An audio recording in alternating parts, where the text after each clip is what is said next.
Hello बच्चों, नमस्ते। कैसे हैं आप सब लोग? उम्मीद है शानदार, जिंदाबाद, जबरदस्त होंगे और आपकी तैयारी बहुत बढ़िया चल रही हो, ऐसी उम्मीद करता हूं। आरआरबी टेक्नीशियन की वैकेंसीज आई हैं, बहुत दिन पहले से पता था कि ये तब आ जाएंगी, लेकिन डेट नहीं पता था कि फॉर्म कब से भरे जाएंगे। आज ही से फॉर्म स्टार्ट हो गए हैं, कल शाम ये फुल नोटिफिकेशन आया है जिसकी मैं अब वीडियो बना रहा हूं।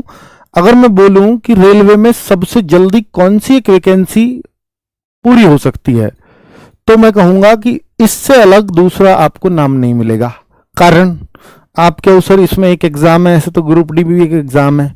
ग्रुप डी में हर बार एक तो केस लग रहे हैं, और ग्रुप डी में आप देख रहे हो कि वहां फिजिकल भी होता है, तो वो भी लंबी चली जाती है। बाकी एनटीपीसी चाहे ग्रेजुएट ले लो या 10+2 लेवल ले लो, उन सभी में दो दो एग्जाम्स होते हैं, और फिर आगे सीबीएटी कुछ पोस्ट के लिए टाइपिंग वगैरह, इसलिए वो लंबी खिंच जाती है। आप एएलपी की बात करेंगे जो पहले टेक्नीशियन के साथ ही आती थी, तो वहां सीबीटी 1 है, सीबीटी 2 है, और फिर साइकोलॉजी का टेस्ट है। तो इस तरह से जब आप सारी चीजों को देखोगे तो फिर एक वैकेंसी नजर आएगी जिसमें ये क्लरिकल लेवल की है, क्लर्क लेवल की जॉब है, और ये लेवल 5 है। ये तो अच्छी खासी है, यानी इससे 2 लेवल और अप है। तो टेक्नीशियन ग्रेड 1 तो यहाँ बहुत ही जबरदस्त मानी जाती है। लेकिन अच्छी बात यह है कि देखिए, लिमिटेड इसमें कंपटीशन होता है। जैसे एएलपी है, वो भी आईटीआई वाले बच्चों के लिए होती है, और ये भी आईटीआई होनी चाहिए, तभी ये फॉर्म भरोगे। लेकिन जिनके पास आईटीआई नहीं है, क्या वो इस फॉर्म को नहीं भर सकते? वो ग्रेड 1 में भर सकते हो, लेकिन आपकी फिर बीएससी होनी चाहिए। अगर आपके पास पॉलिटेक्निक वगैरह नहीं है, या तो आप पॉलिटेक्निकल है 3 साल का इंजीनियरिंग का डिप्लोमा, या तो आपके पास वो है, तो भी इस फॉर्म को भर दोगे। या बीएससी आपने फिजिक्स में, बीएससी में सब्जेक्ट रहा है फिजिक्स, तो आप ये फॉर्म भर दोगे। या आपने बीटेक कर रखी है, फिजिक्स सब्जेक्ट रहा है, तो भी यह फॉर्म भर दोगे। तो इस तरह से उन्होंने सब कुछ बता दिया। तो मैंने आपको शुरुआत में ही क्वालिफिकेशन बता दी है, ताकि आप लोग इस वीडियो पर अपना समय वेस्ट ना करो, है ना, कि भाई जिसके अब काम की है वही इस वीडियो को देखें। ये उम्मीद ना करें मैं भी फॉर्म भरूंगा, मैं भी भरूंगा, पता चले आगे एलिजिबिलिटी आपकी है ही नहीं, तो समय बर्बाद किया वीडियो देखने में, है ना। चलिए, तो आगे अगर हम बात कर लेते हैं बच्चों कि जैसे लेवल 5 और लेवल 2। लेवल 5 आपका एएसआई लेवल होता है, 2800 ग्रेड पे होता है। जैसे सीजीएल में ऑडिटर की जॉब आती है, उसका लेवल 5 होता है। तो लेवल 5 में आप ये मान के चलना कि 60 से 65,000 सैलरी बन जाती है, और लेवल 2 में जो सैलरी बनेगी वो 35,000 से 40,000 के बीच में बनेगी। अब अगर अगला पे कमीशन लगता है, पे कमीशन लगने की बात चल रही है, पे कमीशन अगर वो लगता है, तो निश्चित तौर पर ये सैलरी फिर काफी इंक्रीमेंट, ये लाख तक भी पहुंच सकती है, और ये 70,000 तक पहुंच सकती है। तो फिर सैलरी बड़ी ही जबरदस्त हो जाएगी, जिस हिसाब की बातें चल रही हैं। बाकी ये इसका बेसिक पे है, और ये इसका बेसिक पे है, तो इसमें अंतर है। यहां B1 मेडिकल चाहिए। देखिए, A1 इसमें सबसे स्टैंडर्ड, जैसे बोलते हैं ना, A1 आदमी है भाई, A1 मतलब सबसे हाई फाई। तो A1 तो मेडिकल सबसे हाई फाई होता है, फिर A2 होता है, फिर B1, यानी थर्ड कैटेगरी का मेडिकल यहां पर चाहिए होगा। तो ये मतलब नॉर्मल, बहुत नॉर्मल मेडिकल इसको माना जाएगा, ठीक है। और एज रिलैक्सेशन 18 से 33 साल है, जबकि हम टेक्नीशियन ग्रेड 3 में देखते हैं तो 18 से 30 साल है। 323 वैकेंसी ग्रेड 1 में है, और 6234 वैकेंसी ग्रेड 3 में है। जो क्लरिकल पोस्ट है वो ज्यादा होती है, तो टोटल मिला के 6557 है। लेकिन जब इंडिकेटिव नोटिस आया था तब 6565 ये पोस्ट थी, तो थोड़ी घटी ही है ना, 8 पोस्ट घटी हैं, वो इसमें घटी हैं, ये इतनी ही थी, 323 ही। आगे अगर बात करते हैं तो फॉर्म आप सबको मालूम होना चाहिए। देखिए, ये रहा इंडिकेटिव नोटिस, इसका 23 मई को ही आ गया था, और 30 जून से फॉर्म भरे जाएंगे, ये क्लियर है। 29 जुलाई तक फॉर्म भरे जा सकते हैं। लास्ट डेट का इंतजार ना करें, वरना लास्ट में साइट बिजी हो जाती है। रात के 12 बजे तक फॉर्म वैसे आप भर सकते हो। और last date of application payment, ये पेमेंट के लिए है ना, 31 तारीख तक पेमेंट। वैसे पेमेंट कोई पेंडिंग छोड़ना मत। मॉडिफिकेशन, कोई गलती वैसे तो होनी नहीं चाहिए, अगर गलती हो जाती है तो आपको मौका मिलेगा 1 अगस्त से 10 अगस्त के बीच में उसे करेक्ट करा सकते हो, करेक्शन विंडो ओपन हो जाएगी, है ना। चलो, अगर बात करें कि सर इसमें टेक्नीशियन की वैकेंसी रेगुलर आ रही है, 2024 में भी आई, 2025 में भी आई, 2026 में। तो अब जैसे 6557 वैकेंसी आई हैं, ये कैसी हैं, ज्यादा हैं कम हैं? तो हम 2024 की बात करें, जब ये पहली बार आई थी तो ये वैकेंसी 5-6 साल में आई थी, तो ये 14,298, शुरू में कम आई थी 9,000 के आसपास ही, फिर ये 14,000 हो गई थी, है ना। तो ये काफी बड़ी वैकेंसी, क्योंकि बस 5-6 साल में आ रही है। अब 2025 में फिर कितनी आई, 6,055, जिसकी प्रक्रिया प्रचलित है। और अब जो है ये वैकेंसी आपने देख ली 6565, तो इसके मुकाबले तो ज्यादा ही है जो 2000 किस में आई, 25 में। तो 26 में ज्यादा वैकेंसी आई, अच्छी बात ये है। अब आगे अगर हम बात कर लेते हैं एग्जामिनेशन फीस, तो 500 रुपए आपके फॉर्म भरने के लगेंगे। ये कहते हैं कि जब आप एग्जाम दे दोगे सीबीटी तो आपके 400 वापस आएंगे, इसलिए अकाउंट नंबर अपना ही डालें। कभी साइबर कैफे वाला अपना डाल देगा तो उसके अकाउंट में आएंगे, क्योंकि रेलवे को नहीं पता है आपने किसका अकाउंट डाला है। और अगर आप SC ST, ex serviceman, female किसी भी कैटेगरी की हो, PWBD कैंडिडेट्स है यानी हैंडीकैप्ड कैंडिडेट्स है, तो 250 रुपए आपके लगेंगे फीस के, और 250 के 250 वापस आएंगे। चलो नेक्स्ट अगर बात करते हैं, भाई एक चीज का ध्यान रखना, अगर आप फॉर्म भर रहे हैं तो अपने सिग्नेचर का ध्यान रखना। सिग्नेचर पे कई बार रेलवे ने आपको एग्जाम नहीं देने दिया, पिछली बार बहुत बच्चे परेशान हुए थे कि signature must be written by the candidates only. Candidate खुद ही सिग्नेचर को करे, किसी भाई बंदी से में ना कराए, वरना वहां सिग्नेचर मिलाए जाते हैं। Use a black ink pen on white paper, तो व्हाइट पेपर पे ही, प्लेन व्हाइट पेपर, लाइनिंग वाला पेपर पे साइन ना करें, और प्लेन व्हाइट पेपर पे साइन करें, और वो भी ब्लैक इंक के साथ करें, यानी काले पेन से करें सिग्नेचर, ब्लू से नहीं, ठीक है। Signature must be in running hand, तो ये सबसे इंपॉर्टेंट बात है कि वो रनिंग हैंड, इस वजह से बच्चों को जो है फॉर्म रिजेक्ट कर दिया था। और ये कह रहे हैं डिसजॉइंट लेटर ये हैं, देखो बच्चों, ये जो कैपिटल लेटर में कोई सिग्नेचर कर देगा तो ये कह रहे हैं कि हम फॉर्म ही कैंसिल कर देंगे। इस बार शायद फॉर्म ही कर दें, पहले ही एग्जाम से वापस भेजे थे। तो ये कह रहे हैं डिसजॉइंट भी नहीं है, तो डिसजॉइंट होंगे अगर कैपिटल होंगे, तो ये रनिंग हैंड इसको कहते हैं। तो रनिंग हैंड, जैसे मैं अंकित लिखूं तो मैंने अंकित ऐसे लिख दिया, सारे जॉइंट कर दिए लेटर, तो कर्सिव राइटिंग आप कहो, क्योंकि इंग्लिश है, रनिंग हैंड है। अगर कोई ये कहे कि अंकित सर ऐसे नहीं लिख सकते हम, अंकित, तो 2 लेटर जुड़ रहे हैं बाकी नहीं जुड़ रहे, तो ये चल जाएगा, कोई दिक्कत नहीं है, ठीक है, इसमें कोई दिक्कत होती नहीं है। डिसजॉइंट लेटर पे वो फॉर्म कैंसिल कर सकते हैं, ऐसा उन्होंने पहले ही बोल दिया। ये कुछ फोटो के प्रारूप दिए हैं, प्लीज इनको अच्छे से पढ़ लीजिएगा कि उम्मीदवार को आवेदन करते समय पहले से खींची गई फोटो अपलोड करने की आवश्यकता नहीं है। लाइव फोटोग्राफ का यहाँ पर मॉड्यूल है आपके पास, तो फोन के फ्रंट कैमरे से स्क्रीन की तरफ वाले कैमरे द्वारा खींची जा सकती है। यह सुनिश्चित करें कि गैर सफेद रंग के कपड़े पहने हों, सफेद रंग के कपड़े ना पहने हों, कलरफुल होने चाहिए। प्राथमिकता के रूप में गहरे डार्क यानी गहरे रंग के कपड़े पहने, ताकि बैकग्राउंड के साथ कंट्रास्ट बन सके। ऐसा ना पहन ले कि जैसे ब्लू कलर की हमारी दीवार है और ब्लू हमने शर्ट पहन रखी है, तो कंट्रास्ट नहीं हुआ, ठीक है, कंट्रास्ट दिखना चाहिए जरूर। तो ये ऐसा, कभी पीछे ब्लू पर्दा और ब्लू शर्ट, तो आप पता ही नहीं लग रहे पर्दे वाली कमीज पहन रखी है, पर्दा ही पहन रखा है आपने, तो वो वाला सीन ना हो जाए आपके साथ।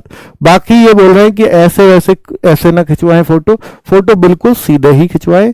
स्पेक्स भी उन्होंने शायद बोला है कि ये ना लगाए, है ना, ठीक है, मतलब वैसे काले चश्मे वगैरह मत लगाना।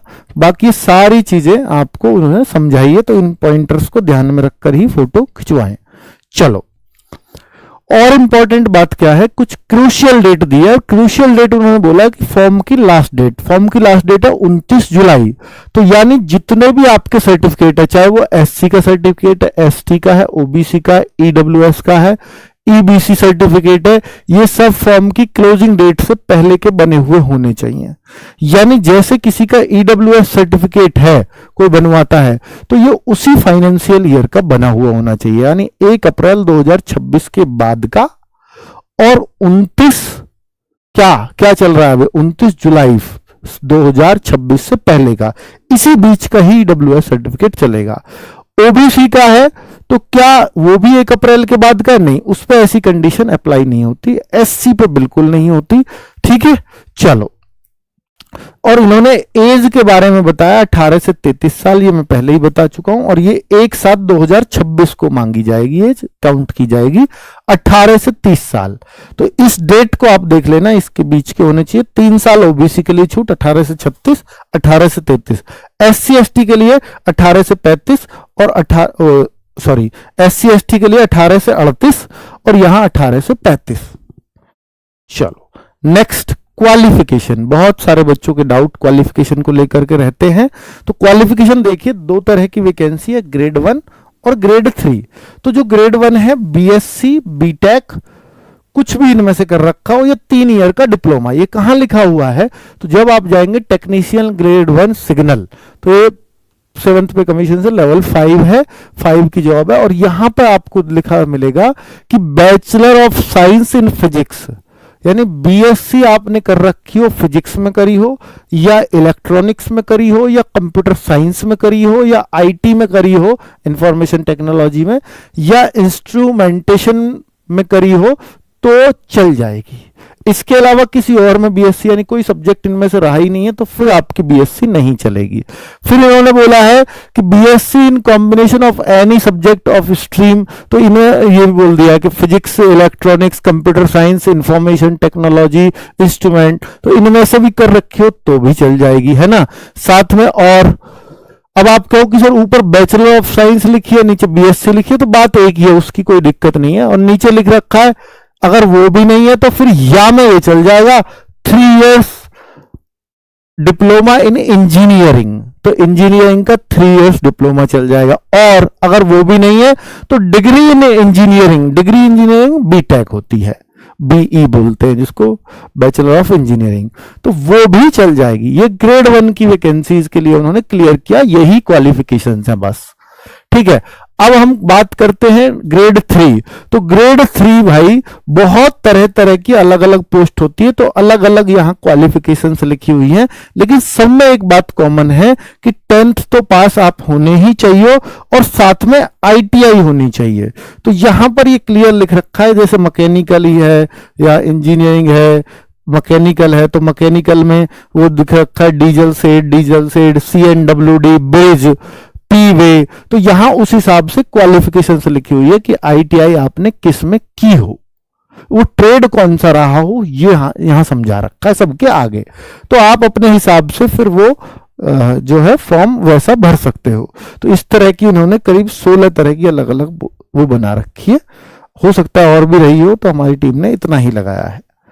ये और भी हैं, 25 हो गई, तो 25 अलग अलग ट्रेड हो सकते हैं, ठीक है। चलो, तो अब आपने सबने समझ लिया। यूपी न्यू बैच, हाँ यूपी पुलिस के लिए भी मुझे आज वीडियो बनानी है, UPSI और यूपी कांस्टेबल के लिए मैं बना दूंगा आज बैच वगैरह के लिए, ठीक है। चलो 12th PCM नहीं चलेगा क्योंकि BSc डिग्री चाहिए वहां पर, 12th PCM नहीं चलेगा केवल।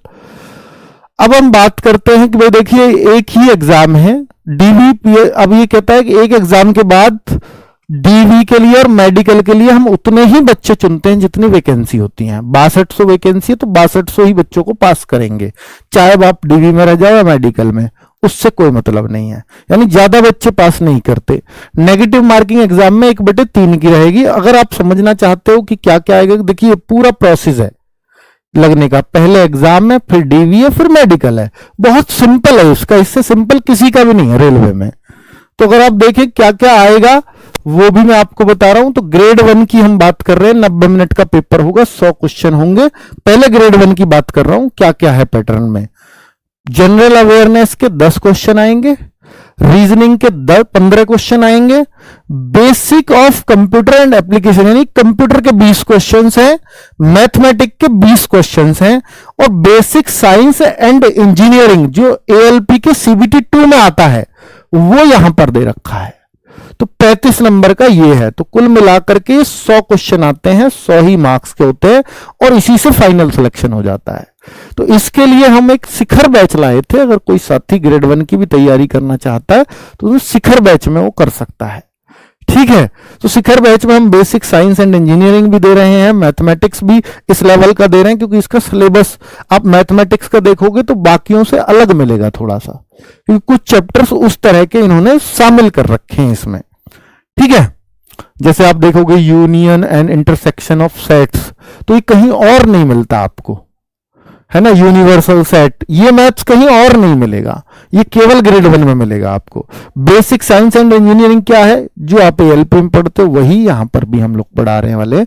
स्पेशली फिजिक्स होती है अधिकतर, तो जनरल इंटेलिजेंस, रीजनिंग सेम ही है जैसी सब में होती है। अब मैं बात कर रहा हूं ग्रेड 3 जिसमें आईटीआई चाहिए होती है। उसमें क्या क्या आएगा, मैथ्स के 25 क्वेश्चन है, जनरल इंटेलिजेंस एंड रीजनिंग के 25 क्वेश्चन है, जनरल साइंस के 40 क्वेश्चन है, जनरल अवेयरनेस के 10 क्वेश्चन है। तो ये देखते हैं, तो ये बिल्कुल ही सिंपल हो गया भाई, साइंस हो गई, रीजनिंग हो गई, मैथ हो गया और जीए हो गई। तो यहां बिल्कुल वैसा ही पेपर है जो बहुत ही नॉर्मल पेपर माना जाता है, और उसका सिलेबस भी वैसा ही है। मैथमेटिक्स वही जैसे ग्रुप डी वगैरह में रहता है, रीजनिंग वही जैसे ग्रुप डी में रहती है, साइंस वही पैटर्न जो जैसे ग्रुप डी में दे रखा है, एकदम वैसा, ठीक है। और जनरल अवेयरनेस 10 क्वेश्चन इसमें दिए हुए हैं। तो ये उम्मीद लग रही थी कि शायद इसमें जीए ना आए, जैसे खत्म की गई है, एक मैं एएलपी में खत्म की थी ना, तो इसमें शायद खत्म कर देंगे, पर ऐसा नहीं हुआ। यहां पर जनरल अवेयरनेस अभी भी है। अब हम बात कर लेते हैं मेडिकल की कौन सी पोस्ट में क्या चाहिए। तो A3 मेडिकल भी है कुछ पोस्ट के लिए, वो पोस्ट के आगे ही लिख देते हैं। ये B1 मेडिकल भी है, कुछ पोस्ट पे B2 है, कुछ पोस्ट पे C1 है।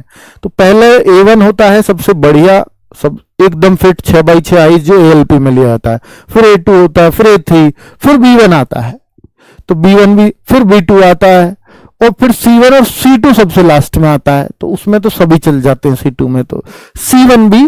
फिर इतने देखिए आई से ही आपको पता चल जाएगा, यहाँ 6x12 और 6x18 भी चल जाएगी, विद और विदाउट ग्लासेस। विदाउट ग्लासेस पढ़ दो या ग्लासेस के साथ पढ़ दो, कोई दिक्कत नहीं है।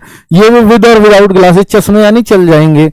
यहां भी विद और विदाउट ग्लासेस यानी चश्मे यहां भी चल जाएंगे, और विद और विदाउट ग्लासेस यानी चश्मे यहां भी चल जाएंगे। तो चश्मा सभी में चल जाएगा, A1 में नहीं चलता चश्मा, ठीक है, क्लियर। अब यहां पर यह बताया है कि किन ग्राउंड्स पर आपका फॉर्म रिजेक्ट हो सकता है। Signature of the person other than the applicant, अगर आपने किसी और के सिग्नेचर हो गए हैं तो भी फॉर्म रिजेक्ट हो जाएगा, अपने साइन नहीं करे तो। Use of non white background, white background नहीं है सिग्नेचर का तो भी आपका फॉर्म कैंसिल हो जाएगा। Use of non black ink, black ink में सिग्नेचर नहीं किया तो भी फॉर्म कैंसिल हो जाएगा। सिग्नेचर रिटन इन ब्लॉक और कैपिटल लेटर में सिग्नेचर किए तो भी आपका फॉर्म कैंसिल है।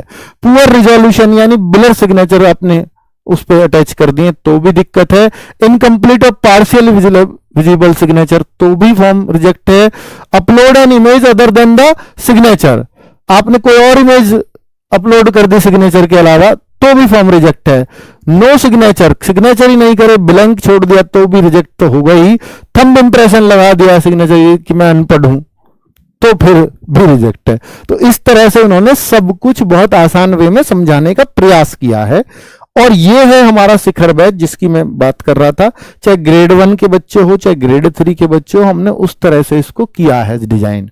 ये एएलपी में उतना ही काम का है बैच, ये ग्रेड 1 में भी टेक्नीशियन के और ग्रेड 3 में भी उतना ही काम करेगा, क्योंकि हमने वो सारे सब्जेक्ट इनमें डालने का प्रयास किया है जो इन एग्जाम्स में पूछे जाएंगे, ठीक है। तो शिखर बैच कॉम्बो की भाई मुझे तो सारे ही तैयार करने हैं, टेक्नीशियन ग्रेड 1 भी, ग्रेड 3 भी, एएलपी 1 भी, एएलपी सीबीटी 2 भी और सीबीएटी भी, वो सबको मिलाकर के हम ये कॉम्बो लेके आए थे। तो भाई ये बैच है जिसकी आपको जानकारी होनी चाहिए, बाकी अब आपकी चॉइस है, आप अपने हिसाब से देख लीजिएगा, ठीक है। हमने लिख रखा है कि ये बैच किस में काम आएगा और ये किस में काम आएगा, उसमें क्या स्पेशल है वो बता दिया। तो आप ज्यादा पैसे बिल्कुल खर्च ना करें, जो आपके काम का वही ले सकते हैं।